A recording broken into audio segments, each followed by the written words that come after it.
Well, hey, what's up, everybody? I watch a lot of Ivana travel vlogs. So does the Warrior Queen. She's probably our favorite travel vlog person. And I'm always amazed when I go through the comments and I start seeing thumbs down. Who's giving her thumbs down? Like, it's got to be. Well, anyways, it's just like, I understand why I get thumbs down, because sometimes I say things that make people mad. I understand that. But she do.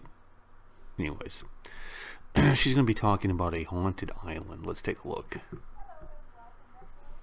Hello and welcome back to my channel. Today I wanted to do a story time video after a really long time. I just mentioned this Thai haunted island in a Q&A recently, and a lot of you guys said you wanted to hear the story, so here it is. The main reason why I wanted to tell this story is because when you're traveling, especially when you're traveling alone, you have to realize that your instincts are turned up, and I want you to trust those instincts even when it doesn't make sense, even if you don't see any immediate threats, or when it even might be rude. Some person might be giving you like creepy vibes. Just get away from them. Don't stick around to find out why they're creepy. And also, if a place gives you a creepy vibe, please don't stick around why it is a creepy place, because of this story. In 2015, in June, I was traveling in Thailand for a month. And I have to honestly say Thailand was a little bit different than I expected, because everybody told me that the people are super friendly and always willing to help you, which is true, but at the same time, Thailand is flooded with tourists and not all of them are really friendly to the Thai. So Thai people are more business-like. That's what I've experienced. When I was there, I visited a couple of places. I flew into Chiang Mai from Hong Kong.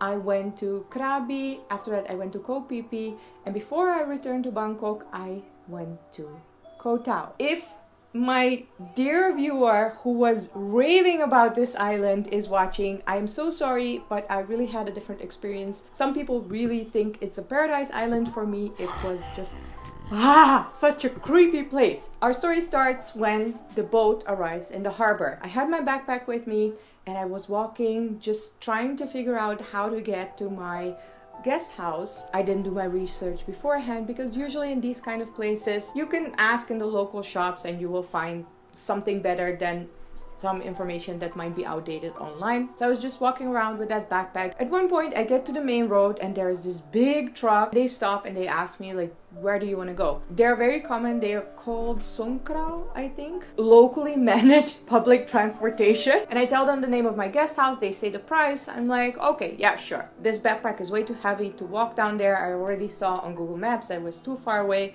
I get in there and immediately there's this like, in general, I have issues, I have to admit, with getting in cars with strangers, but there were other tourists in the back of the truck, so I kind of felt safe that they were there. But at the same time, I was already getting this weird vibe. I arrive at my guest house. My room is actually really nice. I felt at ease there. But this happened every time I tried to leave my room, which was really strange because I didn't experience this anywhere during my travels, not even just in Thailand.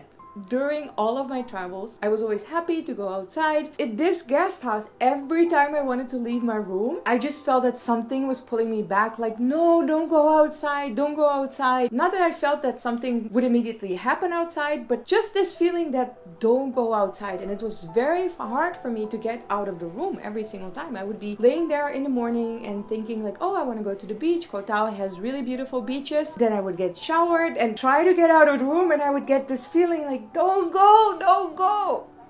It was just super weird. By now you must be thinking like, Ivana, you're just tripping out, maybe you were tired. That's what I was thinking, my friends, but that's also why I'm telling you this story time. So obviously I went out, I chilled at the beach. In the evenings when I would walk around the party area, I would get this creepy vibe that if you're not careful here, something really dangerous might happen. And please keep in mind, I have already been to Chiang Mai, Krabi, Koh Phi Phi. I never had that feeling over there. I just had this feeling in Koh Tao. I would get to my room at around 9 p.m. because I was like, you know, let me just stay inside. At one point I rent a scooter and I go scooting around the island and I'm like, this is such a weird island. I don't know what it is. It's just so weird. It feels like there's a lot of evil here. I honestly didn't experience anything bad. Nobody ripped me off. Even when renting the scooty, I got a nice price and the tank was full. The scooty was perfectly fine. I got to a beach. I met a really nice English lady who was having the time of her life after having a divorce and everything. My stomach got upset. I did get sick, but that was my own fault.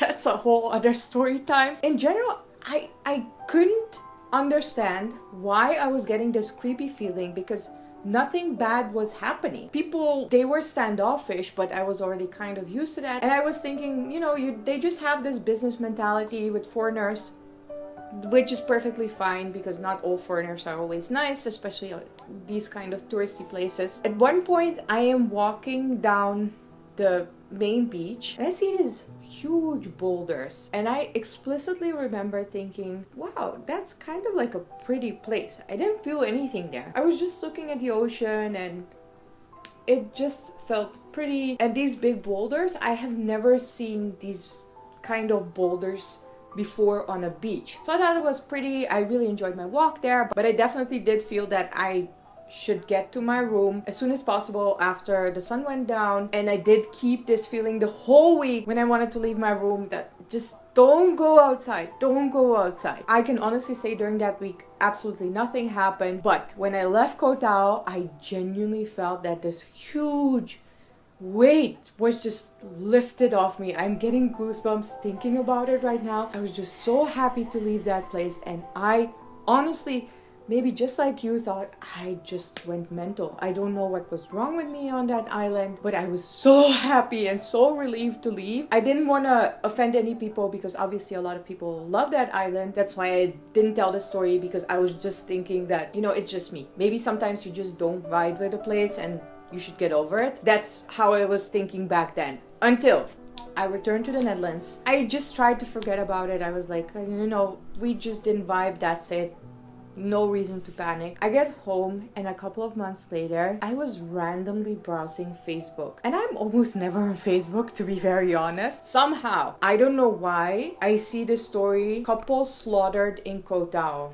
And I'm like, what? I think it was 2 months before that I was there. I click on the article and I learn that Koh Tao is one of the biggest crime melting pots of Thailand. Because it is such a remote island, the central government of Thailand doesn't control it. There is like a local, let's call it a mafia. That's not what it is, but let's call it a mafia who controls the island. There is a lot of drugs dealing. People get shot without any repercussions. So by that point, when I was reading that, I was like, oh, so that was kind of like the bad feeling that, oh, it's an evil place, it has a bad energy, bad things happen here. And I was still not that disturbed. So I kept reading the story because the title said something different, right?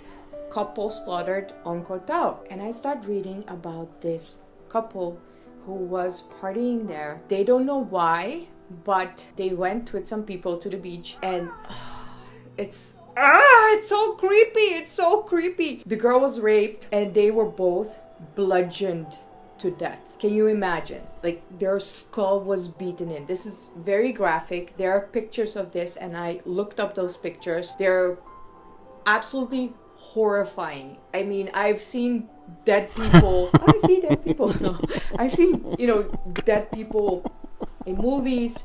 Have I ever seen an actual corpse? Not that I can recall now, but you know, when people are strangled or something, obviously it's shocking, but bludgeoned to death, like their skull was beaten in. The pictures were absolutely like horrible, absolutely horrible. While I was reading that, I genuinely made a promise to myself that whenever, ever again, a place would give me such bad vibes, I would just leave. Do not question your intuition, because you don't know why a place is not good for you. You don't know what might happen to you. Don't force yourself to go out in a place just because you have to or just because it's cool if you don't have a good feeling about it. It might cost you your life. Nothing happened to me. I'm not saying that anything would have happened to me. I'm just saying that my intuition and my gut feeling was telling me that this was a really bad place, that really bad things happened over here. And reading about the, you know, the crime status of the island and also what happened to this couple, I was literally standing there at the murder scene. Remember those boulders? Yep, that's where it happened. Absolutely horrible. I didn't feel anything at that crime scene. I just had like this bad vibe about the island. I would like to leave you with this advice. I already said it in the beginning, but I'm gonna repeat it again because it's so important, especially if you're traveling alone, but also if you want to travel with people who you just met and who are not giving you a very nice feelings. Please, please, please, please, please do not ever compromise what your intuition is telling you or what your gut feeling is telling you. Your subconscious registers so much more about the world around you than you are able to process with your actual brain, like the active brain. You really need to trust it and don't take any risks just because you feel like, oh, I'm overreacting. There is no real proof or evidence that I'm in a dangerous situation. Maybe even other people are trying to make you feel bad, like, oh, don't be a wimp. Don't listen to them because your gut feeling and your instinct always knows best, and it might actually save your life. After a really long time, this is another story time video. I hope you guys enjoyed it. If you did, put a thumbs up. Very soon there are going to be Hyderabad travel vlogs and I'm going to give a TED talk. So if you would like to see that, make sure to subscribe to my channel. Obviously, if you would like more story times like this, let me know down in the comments below. I love sharing my experiences, which sometimes I don't feel like I can share in the moment because, you know, I might look crazy. Thank you so much for watching and I will see you next time. Bye. Very good. Very, very good. Story time, huh? Should I do a story time? Should I do a story time? I don't know. What do you guys say? Very good, Ivana, very good. Let's give her the golf clap. Very good. I enjoyed that. Outstanding, outstanding video. Thank you, Ivana.